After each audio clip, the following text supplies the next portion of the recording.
So Ben, it's fall of 2002. You find yourself in California, all the way from Texas.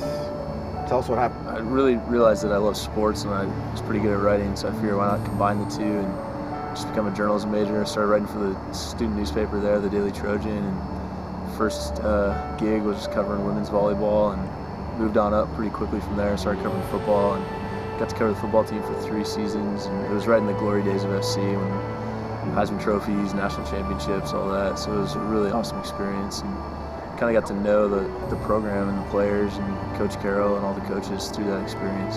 Tell us the first cutting-edge idea you had of a story. Probably the first one was doing a day in the life of Coach Carroll, which was in fall of '04, and approached Coach about that story, and he's like, I mean, it won't be very interesting, but sure you can do it. So we started at 7 a.m. and 11 o'clock at night. What was that, 16 hours later, I finished up my day with him, and it was just an incredible day, just to be able to experience that with him and kind of chronicle that. From there, ran a workout with the women's cross country team, did a day in the life of an equipment manager for the football team, all these fun things. Then I had an idea, why not try out for the football team? I saw an ad in the newspaper saying tryouts for the 2006 USC football team were happening. So I was like, that might be pretty cool. So I went and talked to Coach, asked him if I could do it. He's like, well, it's not going to be very interesting, but you can do it. I'd heard that before, and it was pretty interesting, so I figured this might be the golden ticket. So went out for the tryout. I did a little training for it. I'm not very beefy of a guy, but did some running just to get in shape and everything, and went out for the tryout that March, and it was just an awesome day. I mean, just being out there with the football coaches and on the USC practice field, I mean, just an incredible experience in itself. And had a pretty good day. I mean, I caught some passes and ran a pretty good 40 time and all that. And went home that night, started writing the story, and got a call 2 days later saying I made the team. And my first thought was, someone's pulling a joke on me. And then that person that was calling me was like, no, this isn't a joke, this is real. And then they were like, then my second thought was that Coach Carroll's pulling a joke on me. And so I went in to talk to him. He's like, no, this is for real. You can run, you can catch the ball, we want you on the team.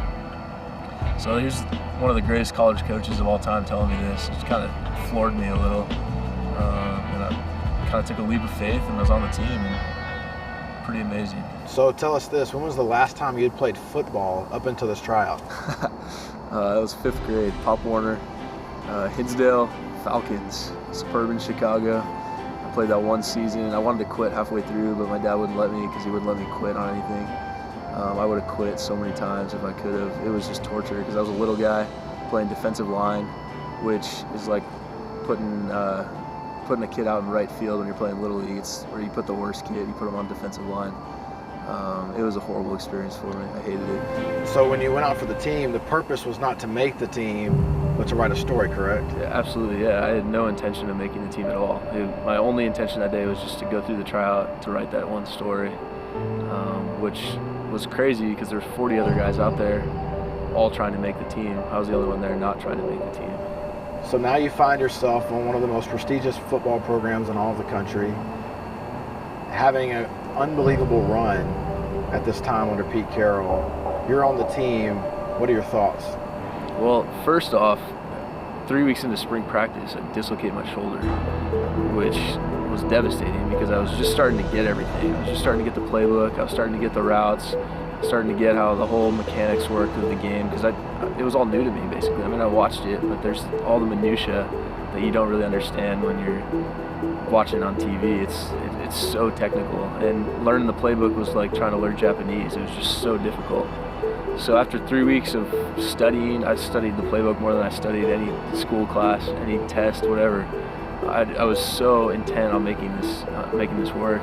I dislocated my shoulder, and they said I was gonna be out for 9 months after surgery and everything. And that just rattled me because I thought that there was some great plan in this, and kind of just shook me up. And I was like, what's the deal here? And I was questioning God a lot. I was like, why would you bring me to this point only to just totally rip it away from me?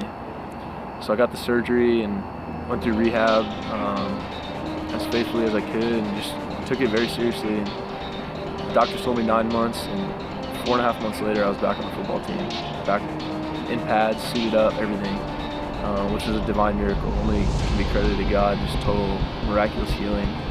So I mean, that was a huge boost, huge encouragement, because I missed 1 game out of 13 that year.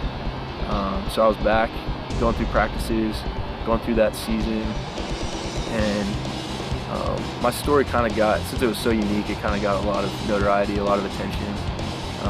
Newspapers were writing about it, TV shows were being made about it, all that stuff. And it was really cool and kind of a lot of attention, so that the whole campus, the whole student body kind of got behind the story. It was kind of the average Joe making the #1 ranked USC football team. It was kind of every man's dream. And so a bunch of students started a campaign, Get Ben In. So for the last half of the season, that was kind of the rally cry of the students, Get Ben In. And they made t-shirts and signs, and they were on college game day and all that stuff. And it was just really, really cool to be a part of, that it became bigger than me. It wasn't just a story about me anymore. It was, everyone was inspired by it, and everyone was taking part in it. And it was just so neat to be a part of that. So that last game of the year, last home game of the year against Notre Dame, was we were probably #3 ranked. Notre Dame was 4th ranked. It didn't look like it was going to be a blowout. It was going to be a really close game, because I'm the last guy on the bench. I'm not getting in any game unless it's a blowout. And we end up getting up by 20 towards the end. Coach throws me in for the last play of the game. Just awesome experience. Just so amazing. It is the day after the Rose Bowl game. Something happens that makes national news. Tell us a little bit about that. We played the Rose Bowl, we won the game, just an incredible experience, something I'll never forget. I still can picture it in my mind, winning that game and just the celebration in the locker room. Just a perfect cap to the year, just an unbelievable experience. And to win the Rose Bowl too, I mean, it's the best college football game there is. Wake up the next morning and start hearing news. I get text messages and turn on the TV that one of my teammates, our kicker, Mario Danello, had died, fallen off a cliff and died.